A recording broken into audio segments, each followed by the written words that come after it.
শিক্ষামন্ত্রী ধর্মেন্দ্র প্রধানের পদত্যাগ সহ 5 দফা দাবিতে শহরে বিক্ষোভ মিছিল করল যুব কংগ্রেস। সোমবার কংগ্রেস ভবন থেকে শুরু হওয়া এই মিছিল ঘিরে শেষ পর্যন্ত উত্তেজনা ছড়িয়ে পড়ে।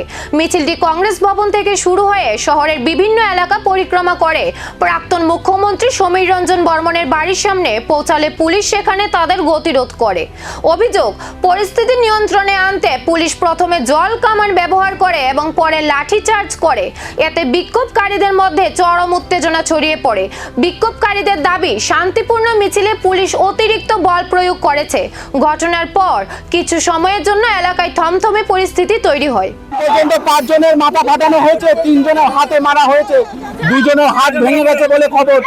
পুলিশ আজকে দলদাসে পরিণত হয়েছে। আমরা শান্তিপূর্ণভাবে এই রাজ্যের মুখ্যমন্ত্রীকে জিজ্ঞেস করতেছিলাম যে 50,000 চাকরির কি হলো।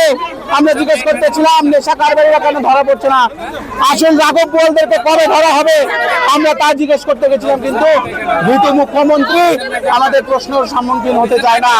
উনি বেকারদেরকে আজকে রাস্তায় নামিয়ে নিয়েছে।